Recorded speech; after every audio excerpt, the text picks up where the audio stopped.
우리 한국 기독교의 초기 역사 가운데서 아주 유명하신 목사님들이 많이 계셨죠. 그 중에 한 분 김익두 목사님이라고 하는 분 계십니다. 아마 모르시는 분 아마 없으실 정도로 그렇게 굉장히 유명한 그런 목사님이시지 않습니까? 이분이 원래는 황해도 깡패 출신이었습니다. 그런데 예수를 믿고 변화되어진 그런 분이죠. 힘이 굉장히 세었다고 그래요. 일화에 보게 되면은요, 기생집에 가가지고 그 집 이 기와 밑에 있는 처마 밑에 있는 기둥을 밀어가지고 뽑은 그런 괴력의 이 사람이었다고 그렇게 전해지고 있습니다. 그러니 얼마나 이분이 그냥 깡패짓 할 때 그때 사람들이 벌벌 떨고 그렇게 했겠습니까? 그야말로 주먹으로 아주 유명했던 그런 분입니다. 그런데 그분에게 이런 이야기가 있습니다. 그분이 예수를 믿게 되었습니다. 예수를 믿고 난 다음에 이분이 제일 먼저 한 일이 있었는데 그게 뭐냐면은 부고장을 돌린 일이었습니다. 김익두 사망. 그리고는요, 그냥 부고장을 쫙 돌렸어요. 그런데, 그리고 난 다음에 마을에 이 김익두 목사님이 그냥 걸어 다니는 거예요. 근데 예전과 조금 바뀐 게 있다라고 그러면은, 옆구리에 성경책을 끼고 다니네? 그런데 분명히 부고장 그러면서 김익두 사망이라고 그랬는데, 그런데 멀쩡하게 살아서 걸어 다니는 거예요. 그러니까 동네 이 불량배들이 보고는 저거 봐 거짓말이지 거짓말. 죽기는 뭘 주고 또 뻥치시네. 뭐 이렇게 된 거예요. 그래가지고 이 불량배가 이 김익도 목사님 걸어가는데 거기에다 대고 그냥 막 물을 그냥 막 확 끼얹은 적이 있습니다. 그런데 그때 아무 말 안 하고 가만히 있다가 그 물 뒤집어 쓰고 김익도 목사님이 그걸 다 감내를 하고 참았어요. 그러고 난 다음에 그 불량배에게 한 말이 있습니다. 한 마디. 예수는 내가 믿고 복은 네가 받았다. 옛날 김익도가 죽고 새 김익도가 살았으니 네가 살았다. 그런 이야기입니다. 정말 김익도가 죽었으니 망정이지 그 김익도가 살아났다면 넌 벌써 요절이 났다. 그런 이야기를 해줬다는 겁니다. 옛사람 김익도가 죽었다. 그러므로서 새사람 김익도가 살아난 것이다. 그런 이야기입니다. 오늘 우리에게 주신 하나님의 말씀은 예수 그리스도께서 십자가 가운데서 우리를 위해 죽으시고 다시 사신 이유, 그 이유를 이렇게 설명하고 있습니다. 본문 4절 말씀입니다. 우리로 또한 새 생명 가운데서 행하게 하려 함이라. 무슨 말이냐면요, 우리로 하여금 진정 살아있는 자로 살게 하기 위해서다라는 겁니다. 진정 살아있는 자로 산다? 도대체 이건 또 무슨 말인가? 여러분, 요한계시록 3장에 보게 되면 4대 교회를 향한 책망의 말씀이 있습니다. 계시록 3장의 4대 교회를 향하여 뭐라고 책망을 하고 있느냐면, 네가 살았다 하나 죽은 자다, 살았다 하나 죽은 자로다 라고 하는 그런 책망이 있습니다. 그렇다라고 한다면 오늘날 우리들은 어떨까요? 우리들은 멀쩡히 살아있다, 숨쉰다라고 하는데, 그런데 사실은 성령님 보시기에는 죽은 자로 살아있는 듯이 그렇게 보이는 건 아닐까요? 아니면은 정말로 활기차게, 정말로 생명력 풍성하게, 정말로 성령 충만하게 그렇게 우리가 제대로 살아가고 있는 것일까요? 아니면 정말 죽지 못해서 그냥 그저 겉게 그렇게 연명하고 살아가고 있는 4대 교회와 같은 그런 자들일까요? 주님은 무덤에서 죽음을 이기고 사흘 만에 부활을 하셨습니다. 우리 주님의 이 부활은 그저 주님 한 분만 다시 살아나고 끝하려고, 그래서 십자가에 달려 돌아가시고 죽으시고 그리고 또 부활 이벤트를 벌리시고 그렇게 하신 게 아닙니다. 그분의 죽으심처럼 우리도 역시 죽고, 그분의 부활하실처럼 우리가 진정 살아나도록, 우리가 정말로 새 생명 누리는 새로운 존재 되도록 살게 하시기 위해서 주님 죽으시고 주님 다시 부활하신 사건, 그것이 바로 우리 주님의 십자가와 부활의 사건입니다. 내가 살았으니 너희도 살아라. 십자가와 부활에는 그런 메시지가 있습니다. 그러면 우리는 도대체 어떻게 이런 우리 주님 부활의 능력처럼 그 놀라운 부활 능력을 체험하면서 새 삶을 살아가고 새로운 생활을 하면서 그렇게 살아갈 수가 있을까요? 오늘 본문 말씀에는 우리가 어떻게 이렇게 정말 주님 부활하심 같이 새 생명 누리면서 살 수 있겠는가라고 하는 것을 세 개의 동사로 설명을 해주고 있습니다. 그 세 개의 동사는 첫 번째 알라, 알거니와 알라라고 하는 동사, 두 번째는 여기라, 여기다 라는 동사, 그리고 세 번째는요 드려라, 드리다 라고 하는 동사로 설명을 해주고 있습니다. 먼저 우리가 이미 죽었다라는 사실을 알아야 합니다. 알아야 합니다. 우리는 종종 제가 아직 죽지 못해서 그래요, 내가 죽어야지요, 이런 하소연들, 이런 어떤 신앙의 어떤 실패를 토로하는 그런 고백들을 하곤 합니다. 그런데 오늘 본문 말씀은, 우리에게 주신 하나님의 말씀은 뭐라고 사실 이야기를 하고 있느냐 하면 죽어야 한다, 그렇게 우리에게 일러주고 있지를 않습니다. 죽었다라고 선언하고 있습니다. 이미 죽었다라는 것입니다. 본문 2절 말씀입니다. 죄에 대하여 죽은 우리가, 여기 죽은이라는 말은 과거형입니다. 이미 죽었다라는 거예요. 우리는 이미 죽었습니다. 그리고 3절은 이 사실을 알아야 한다라고 말씀하고 있습니다. 무릇 그리스도 예수와 합하여 세례를 받은 우리는 그의 죽으심과 합하여 세례를 받은 줄 알지 못하느냐, 알지 못하느냐, 알아라 라는 것입니다. 여기 세례가 나오는데 세례라고 하는 이 단어를 영어로는요 밥티즘이라고 그러죠, 그죠? 그런데 이 밥티즘이라고 하는 이 말에는요 이 물속에 들어갔다 나오는 어떤 이런 의미만 있는 것이 아니라 여기에 숨은 의미가 있는데, 이게 무슨 의미냐면은요 영어로 identification이라고 하는 의미가 있습니다. 동일시하다라는 말입니다. 즉 세례는요 동일시하는 겁니다. 예수님과 똑같이, 예수님과 동일시하다.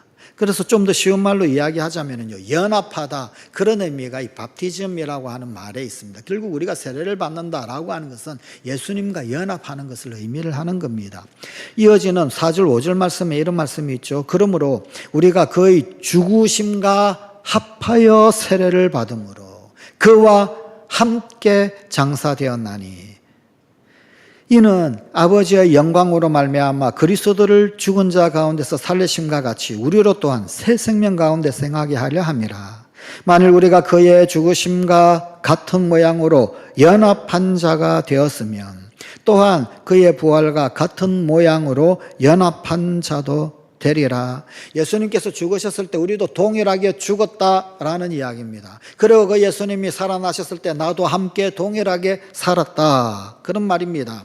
예수님이 우리를 위하여 대신 우리의 자리에서 죽으셨다라고 한다면 그분의 죽음은 그분을 믿는 우리 모두의 죽음인 것입니다.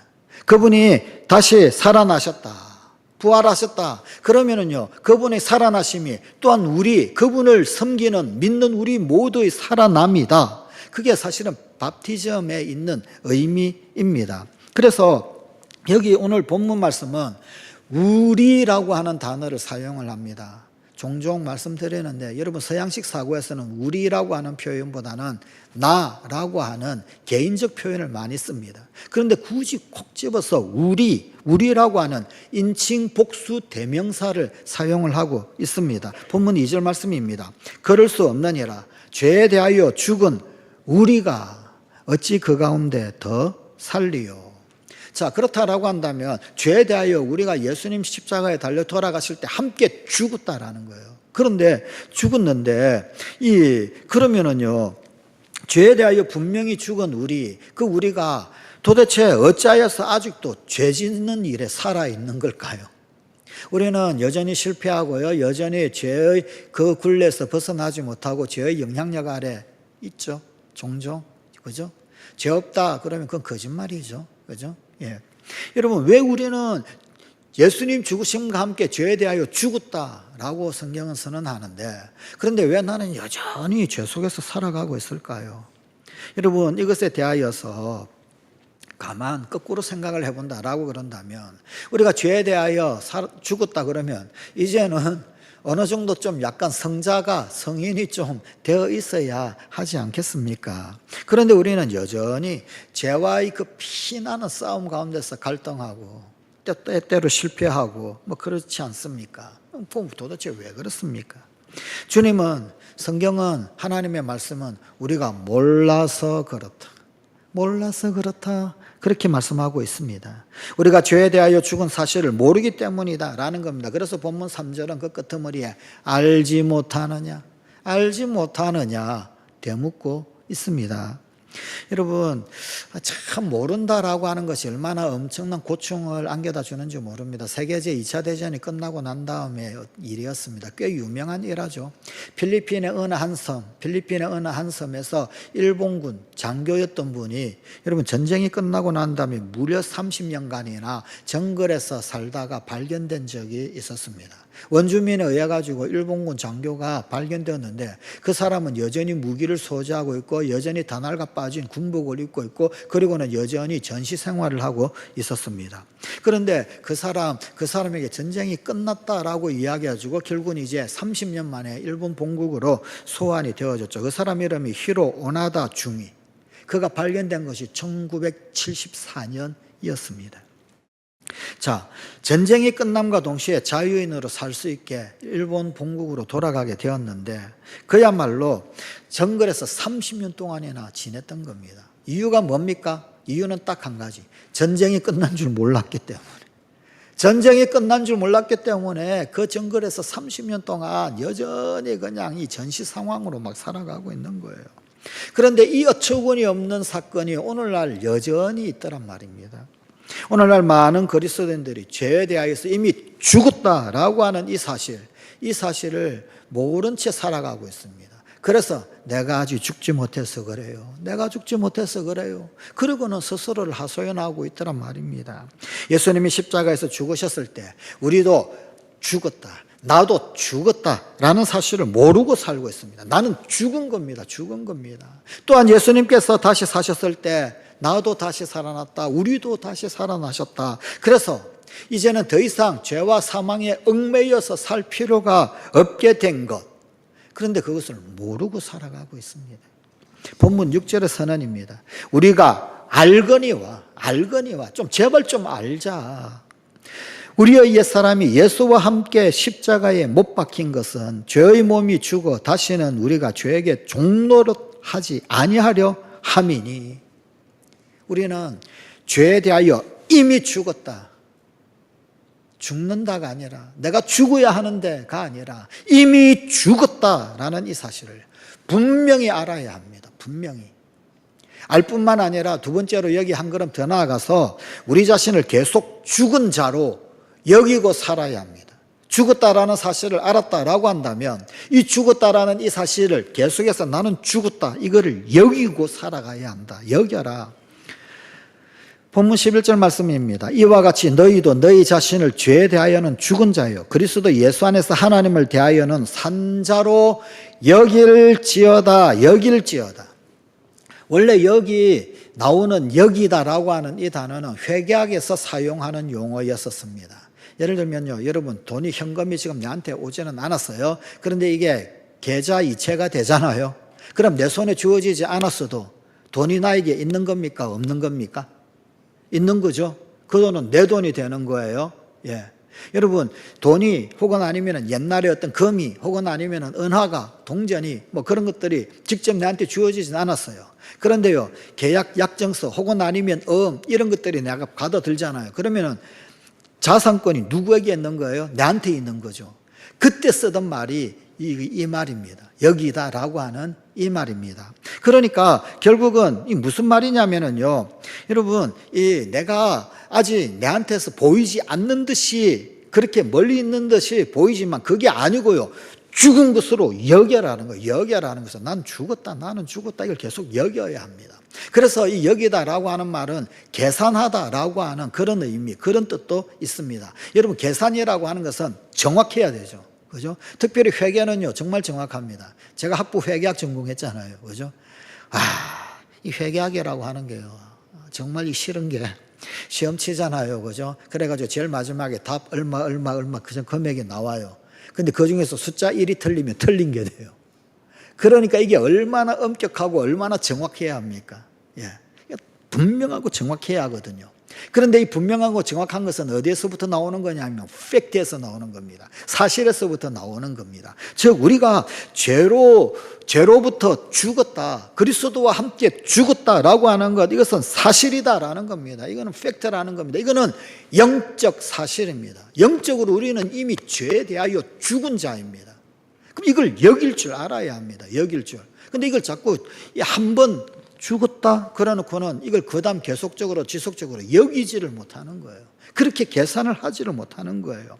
그 사실을 사실대로 늘 의식하고 그리고 생활화해야 한다, 그 말입니다. 자신을 늘 일깨우면서 살아야 한다라는 말입니다. 그게 여기는 것입니다. 여기다. 우리가 죄에 대하여 죽은 것이 사실이다 라고 그러면은요, 우리는 자유인입니다. 죄에 대하여 죽었으니까 이젠 더 이상 죄의 종노릇 하는 것이 아니라 자유인이 된다. 그런데 문제는 뭐냐면 우리가 자유인으로서 살고 있지 못하더라라는 겁니다. 왜 그렇습니까? 우리가 이 사실을 의식하고 생활화하고 있는데 실패하고 있기 때문입니다. 여기지를 못하고 있는 것 때문입니다. 세례를 왜 받습니까? 세례, 여러분 세례 받는다. 이 세례를요 다른 말로 이야기하면 이 세례는 장례식입니다. 장례식. 세례의 원래 원하는요, 물속에 확 잠기는 거잖아요. 침내잖아요. 확 잠기는 것. 그 이후에 이제 뭐 물을 머리 위에 붓는 것도 있고요. 혹은 아니면 물을 이렇게 뿌리는 것도 있고요. 예. 그렇게 변형되어졌지. 원래 처음에는 물속에 들어가는 거거든요. 근데 이걸 왜 세례를 장례식이라고 그러냐면요, 그 물속에 쑥 들어갈 때 옛날 사람 내가 그 물속에 들어갈 때 죽었다라는 거예요. 그리고 물속에서 바깥으로 나올 때 그때는요, 새 삶이 살게 되었다라고 하는 의미. 그게 여기 세례에 있는 의미입니다. 물에서 나온다라는 거, 그거는요, 부활의식을 의미합니다. 주와 함께 다시 산 것을 확인하는 겁니다. 그게 오늘 본문 4절 5절이 우리에게 말씀해 주고 있는 겁니다. 그리스도와 함께 죽고 그리스도와 함께 사는 것. 그런데 이 세례라고 하는 것은 일회적인 사건이죠. 평생에 우리가 한 번 받습니다. 그런데 여러분, 이 사건을 기억하는 것, 내가 주님과 함께 죽었다, 물속에 들어가서 죽었다, 그리고 다시 나올 때 살았다, 이걸 기억하는 것, 이거를 날마다 상기하는 것, 이걸 날마다 적용하는 것, 이거는요 일상의 훈련이 되어야 합니다. 예. 오늘 또 다시 나는 주님과 죽고 주님과 다시 부활했다, 나는 죽고 다시 부활했다. 이 세례의 그 기억이 일상의 훈련이 되어야 합니다. 여겨야 된다. 여겨야 한다. 여러분, 쇼생크 탈출이라고 하는 영화 아십니까? 그 영화에 보게 되면은요, 주인공이 앤디죠, 그죠? 앤디인데 그 앤디가 보조 사수로 감옥에서 일을 합니다. 그런데 그 사수인 아주 나이 많은 그런 늙은 백인 남자 있죠, 그죠? 브룩스라고 하는 남자가 있습니다. 그런데 이분이 나이가 많고 그러니까 종신형에서 나이 많으니까요, 감옥에서 나가게 됩니다. 석방이 되어집니다. 예. 예, 일종의 이제 가석방처럼 석방이 되어지는데, 그런데 이 브룩스가 어떻게 되느냐면요, 나중에 스스로 목매달아서 자살을 하게 되죠. 이유가 뭐냐면요, 감옥이 익숙한 거예요. 감옥 삶이. 감옥에서는 걱정이 없었어요. 스스로 생각하거나 스스로 결정하거나 스스로 어떻게 살아야 하는지. 그런데 이제 자유인이 되고 나오니까 그 감옥 생활 오래 하던데 길들여져 가지고 스스로 자유롭게, 그리고 이 사회 속에서 사회 시민의 구성원으로서 살아가는 것, 그것에 대하여서 어쩔 줄을 모르는 거예요. 적응이 안 되는 거예요. 도대체 내가 어떻게 살아야 되나, 뭘 해야 되나. 그 다음에 사회로부터 너무 오랜 세월 동안 괴리되어져 있다 보니까, 그러니까 막 잘 이해도 안 되고, 그죠? 이 감각이 확 떨어진 거죠, 그죠? 그러다가 그냥 너무 불편하고 불안하니까 스스로 목매달아서 죽습니다. 예. 여러분, 그런데 이 앤디가 감옥에서 굉장히 친하게 지냈던 또 흑인 죄수가 하나 있죠, 그죠? 예, 레드라고 하는 이름을 가지고 있는 흑인 죄수. 그 역시 빈번히 가석방을 노리고 그렇게 면접관을 만나지만 늘 퇴짜를 맞잖아요. 이제는 완전히 그냥 포기하고 있을 때, 그때 석방 도장이 꽝 찍힙니다. 그리고는 나옵니다. 그 역시 마찬가지 불안하죠. 마찬가지 마트 점원으로도 똑같이 브룩스처럼 일도 해보고 뭐도 해보는데 영 힘든 거예요. 너무 힘든 거예요, 그도. 그런데 여러분, 그는 앤디의 말을 기억을 합니다. 희망은 좋은 것이다. 좋은 것은 사라지지 않는다. 그래, 좋은 것은 사라지지 않는다. 무슨 이야기냐면 희망이 있다라는 이야기죠. 예. 그리고는요, 힘을 냅니다. 그리고는 앤디를 만나러 가죠. 그죠? 그런데 그 브룩스가 죽은 그 방에 똑같이 가가지고 똑같이 목매달아 죽는 것이 아니라 나는 여기에서 살았다. 종지부를 찍고는 갑니다. 여러분, 뭐가 문제입니까? 옛사람은 죽었다. 이게 되어야 합니다. 브룩스가 내 감옥 생활은 끝났다. 감옥 생활은 끝났다. 예. 죄수는 죽었다. 나는 이제 자유인이다. 이게 돼야 된단 말입니다. 그 결단이 있느냐 없느냐. 예. 죄수는 죽었다. 나는 이제 자유인이다. 이게 안 되니까 브룩스는 스스로 그의 삶을 마감하고 말고, 레도도 정말 그럴 뻔했는데 마지막 나 옛날 죄수는 죽고 이제 희망을 붙드는 거죠. 희망은 좋은 것이다. 좋은 것은 사라지지 않는다. 예. 그리고는 나는 자유인이다. 이걸 희망을 붙들고 결국은 그는 자유를 마음껏 누리는 그런 어떤 인생이 됩니다. 여러분, 그래서 사도 바울도요, 자신은 날마다 죽노라. 나는 날마다 죽노라. 그렇게 고백을 했지 않습니까? 그가 날마다 죽는다. 무슨 이야기입니까? 내 옛사람이 날마다 죽는다는 거예요. 옛사람이. 그래야 그가 주님 주시는 진정한 자유를 온전히 누리게 되더라 라고 하는 것입니다. 우리는 이미 죽었습니다. 이 사실을 매 순간 확인함으로써, 그러므로 나 자신을 죄에 대하여 죽음의 자리에 두어야 합니다. 나 자신을 죄에 대하여 죽음의 자리에, 죄에 대하여 죽었다.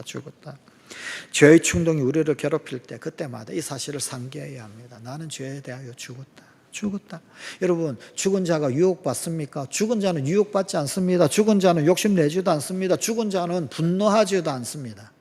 왜 자꾸 분노할까요? 이게 살아있으니 그렇지. 그죠? 넌 죽었어. 너의 죄 때문에 예수 그리스도께서 십자가에 죽으셨을 때, 그때 너 이미 죽은 몸이야. 여겨야 합니다. 우리 스스로 여겨야 합니다. 죄에 속한 우리의 옛사람이 죽은 것을 날마다 선포하며 사는 그런 우리 성관가족이 되십시다. 마지막 세 번째가 우리를 다시 산자로 드리고 살아야 한다. 가장 적극적인 것, 산자로 하나님께 드리고 살아야 합니다.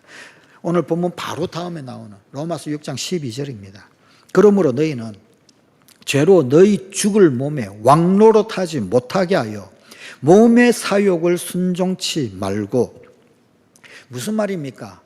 이 말 한마디로 말하면 드리라 라는 것입니다. 어디다 드려야 합니까? 계속되는 13절 말씀입니다.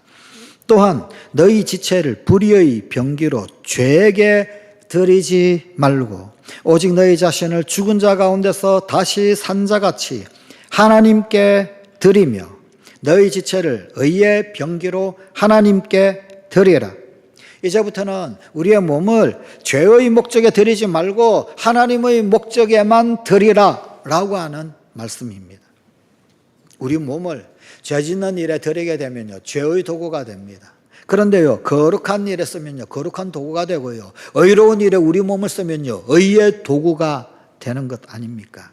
주님께서 우리를 다시 살리신 이유, 바로 우리의 삶을 하나님의 거룩한 도구로 쓰임 받기 위해서. 그래서 우리를 살리신 것입니다. 여러분, 이 중국 이 교회 지도자 가운데서 워치만 리라고 하는 분이 있습니다. 이분에 대한 어떤 평가, 이 호불호가 있습니다만, 근데 이분이 쓴 책에 보면, 글에 보게 되면은 어떤 한 형제 이야기가 나옵니다. 어떤 한 형제가 예수를 믿었어요. 근데 얼마 안 되었는데 여행을 가게 되었습니다. 그런데 그 가는 여행길에 다른 세 형제, 다른 세 사람과 함께 동행을 가게 되었습니다. 중국 대륙 워낙 크니까 좀 동행도 필요하고 하겠죠, 그죠? 그런데 이 열차 시간이 너무 길고 지루하니까, 그러니까 이 열차에서 이 세 사람이 카드 놀이를 하자고 한 거예요. 그런데 이 카드 놀이가 4명이 해야 되는 거예요. 이 형제가 같이 동행을 했으니까 같이 카드 놀이를 하자라고 그런 거예요. 그런데 이 형제가, 예수 믿은 지 얼마 안 된 이 형제가 이 정중하게 사양을 했습니다. 그랬더니 세 사람 중에서 한 사람이 그럼 당신 카드놀이 할 줄 모르느냐 물었습니다. 그랬더니 자기 카드놀이 안다 그랬어요. 네. 그러면 두 손 가지고 뭐 하느냐, 지루한데 같이 합시다 그런 거예요. 그랬더니 그 형제가 이런 대답을 했다고 그럽니다. 그런데 저의 손이 아니라서요. 그래서 달리 할 일이 있었어요. 그러니까 세 사람이 의아하게 물었습니다. 아니 그게 무슨 말입니까? 그러자 그는 조용하게 그의 목소리로 어떻게 예수를 믿게 되었는지 자신의 그 예수 믿게 된 동기와 신앙을 이야기를 간증이죠 해 주었습니다. 그러면서 뭐라고 그러냐면 이제 자신의 몸은 주님의 몸이 되어서 그래서 자신의 손도 주님의 손이 되었다라는 거예요. 그런데 내 손이 주님의 손이 되었는데 주님의 손으로 카드놀이를 하는 것, 이거는 그분이 기뻐하시지 않을 것 같아. 그래서 사양한다. 그런 말을 해줬습니다. 여러분, 이 형제의 대답 사실 우리에게 참 여러 가지를 생각하게 만듭니다. 무엇보다도 성경적인 거룩함이 무엇인가, 이거를 우리에게 참 잘 보여주고 있는 그런 이야기 아닙니까? 이 거룩은 무엇을 안 하는 것, 그것만이 아닙니다. 우리는 물론 손으로 혹은 아니면 입으로 모든 죄를 짓지 말아야 됩니다. 맞습니다. 그러나 더 적극적이어야 합니다. 더 중요한 것은 내 손으로, 우리의 손으로, 우리의 입으로 혹은 몸으로 하나님의 일을 적극적으로 수행해야 하는 것이다 라는 겁니다. 아무것도 안 한다, 그게 아니고요. 내 손으로 뭘 할 건가, 내 입으로 뭘 할 건가, 내 발로 뭘 할 건가, 그게 드리는 겁니다. 그래야 됩니다. 들어야 합니다. 그래야 여러분 죄에 대하여 죽고 의에 대하여 산 사람, 우리 주님의 죽으심과 함께 죽고 주님 사신 것처럼 정말 새 생명 충만한 삶 제대로 살아갈 수 있습니다. 제대로. 우리가 왜 그 생명력을 누리지 못하고 살아가느냐? 드리지 않기 때문입니다. 드리지 않기 때문에. 죄를 안 지으려고만 하지 마십시오. 거룩한 일에 자신을 들여서 열중하십시오. 거룩한 일에 나를 드리고 그 거룩한 일에 내가 열중되어져야 합니다. 그러지 않으면 우리는 죄를 제대로 못 이기게 됩니다. 죄를. 이런 말이 있습니다. 바쁜 꿀벌은 슬퍼할 틈이 없다. 바쁜 꿀벌은 슬퍼할 틈이 없습니다. 나의 시간 그리고 나의 존재 하나님 일에 드리십시오. 그러면은요, 죄를 지을 여유가 없게 되는 것 아닙니까?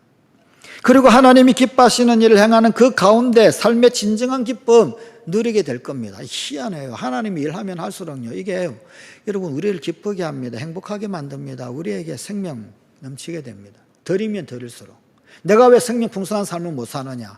간단합니다. 드리지 않아서 그렇습니다. 단순히 죄 짓지 않는다고 그래가지고 내 손을 죄에다가 내려놓지 않고 그리고는 나는 거룩하다 되었다. 아니요. 그래서 공허한 겁니다. 너무 공허한 거예요. 너무 공허한 거예요.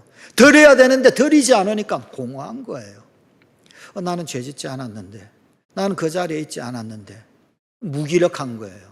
이유는 간단합니다. 드려야 되는데 드리지 않아서 그런 겁니다. 나를 거룩한 일에 드려야 합니다. 나의 입을, 나의 손을, 나의 발을.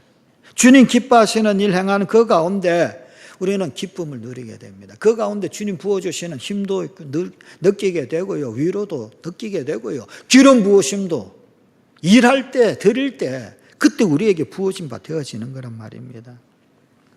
전도해 보십시오.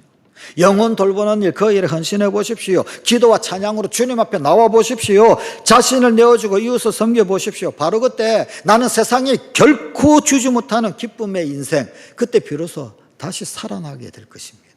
그때 내가 진짜 살아나게 된단 말입니다. 내가 쉬지, 좀 쉬어야죠. 물론 쉬어야죠. 그런데요, 쉬면 쉴수록요 공허해질 겁니다. 쉬면 쉴수록 무력해지게 될 겁니다. 무력하게 될 겁니다. 내 인생은 싱싱한 장미꽃처럼 새롭게 피어나게 되는 것, 그것은요 내어드릴 때, 주님 앞에 내어드릴 때입니다. 그것이 바로 주님이 나를 위해 죽으시고 다시 사신 이유입니다. 미국에 후버댐이라고 하는 데가 있다고 그럽니다. 라스베가스 근처에. 여러분 원래 이름이 불드댐이라고 불렸다고 그래요. 그런데 이 댐을 건축한 것이 아주 그냥 이 미국 건축 역사의 획기적인 사건이었다고 그럽니다. 왜 그러냐면은 이 공사로 말미암아서 미드 호수가 인공호수죠. 생기게 되었다고 그럽니다. 뿐만 아니라 아름다운 호수라고 그러는데 남캘리포니아 일대 집집마다 전력 공급을 이 댐으로 말미암아서 할 수 있게 되었다고 합니다. 무엇보다도 이 댐이 생김으로 말미암아서 거친 사막에 라스베가스가 이 세계적인 어떤 이 오락 도시가 생길 수 있게 되었다고 합니다. 이 후브 댐이 없으면은요, 라스베가스가 거기에 설 수가 없다고 그래요. 그런데 이 댐 입구에 게시판이 세워져 있다고 그럽니다. 거기에는 공사 중에 희생당한 사람의 명단이 쭉 나오고요. 그리고 그 밑에 이 한 글귀가 새겨져 있다고 그럽니다. 이런 내용의 글이라고 합니다. 이들이 이곳에서 희생당한 이유는 사막에 장미꽃을 피우고 골짜기에 생명의 강을 흘러가게 하기 위해서다. 이들이 이곳에서 희생당한 이유는 사막에 장미꽃을 피우고 골짜기에 생명의 강을 흘러가게 하기 위해서다. 그런데 우리 주님 골고다에서 그 갈보리 언덕에서 십자가에 달려 돌아가신 이유, 그분이 희생당하신 이유, 그 이유는요, 사막에 장미꽃을 피우고 골짜기에 생명의 강을 흘러가게 하기 위해서 아닙니까? 성관가족 여러분, 우리 주님 예수 그리스도께서 십자가에 달리신 그 갈보리 언덕, 그 골고다 언덕을 기억을 하십시다. 날마다 그 십자가 언덕 아래 나 자신을, 우리 자신을 세우십시다. 기억해야 합니다. 기억해야 합니다. 하나님의 아들 예수 그리스도 그분이 그곳 가운데서 생명 희생하신 이유, 허다한 인생의 그 사막에 다시금 장미꽃을 피우기 위해서, 메마른 골짜기 가운데 생명의 강을 흘려보내게 하기 위해서 그분 그 골고다에서 십자가를 지셨습니다. 사랑하는 성관가족 여러분, 참으로 살고 싶습니까? 살았다 하나 죽은 자가 아니라 죽은 것 같았는데 정말 살아있는 자 되기를 원하십니까? 그러면은 십자가 앞에 나오십시오. 거기서 나를, 예수 십자가 앞에 나를 세우십시오. 세우십시오. 세워야 합니다. 그래서 똑똑히 아십시오. 예수 그리스도를 바라보십시오. 그분과 함께 내가 죽었다라고 하는 그 사실을 분명하게 확인하십시오. 알아야 합니다. 그리고 그것을 한 번이 아니라 날마다, 순간마다, 일마다, 때마다 그 골고다 언덕 십자가 앞에 나 자신을 세워야 합니다. 나는 죄에 대하여 죽었다. 그리스도와 함께 의에 대하여 살았다. 여겨야 됩니다. 한 번만 아니요. 늘 주님 십자가, 늘 골고다 그 언덕에 나를 세워야 합니다. 나를. 그렇다면 이제 새 삶을 살 수 있게 될 것입니다. 주님 은혜가 우리 가운데 흘러 들어오면 내가 주님 드리는 삶을 살 수 있기 때문에, 그분이 다시 사셨기 때문에 그분이 다시 사심과 함께 나도 살아나게 됩니다. 나도 이제 그분과 함께 살았으니 그분과 함께 동행하는 거죠. 그분이 우하시면 나도 우하고, 그분이 좌하시면 나도 좌하고, 그분이 손을 내미시면 그분의 손과 함께 내 손을 내밀고, 그분이 발을 내미시면 그분의 발과 함께 내 발을 내어밀고, 그때 우리는 새로운 삶을 살 수 있습니다. 그분 때문에, 그 예수님 때문에, 그 십자가 때문에 나도 새 인생, 생명 충만한 인생을 살 수 있습니다. 기도하십시다. 하나님, 죄에 대하여 죽고 의에 대하여 사는 우리 성관가족들 되게 하여 주시옵소서. 죄와 싸우되 피 흘리기까지는 하지 아니하였다. 아니, 이미 죽은 것을 알고 날마다 우리 자신을 우리 주님 앞에 내어드리며 뿐만 아니라 이미 죽은 것을 늘 상기하고 기억하고 우리 주님 앞에 우리 자신들을 뚜벅뚜벅 내어드리는, 그래서 주님 부어주시는 힘으로, 주님 부어주시는 능력으로, 주님 부어주시는 생명으로 살아나는 우리 성관가족들이 다 되게 하여 주시옵소서. 우리 주 예수님 이름으로 기도드리옵나이다. 아멘.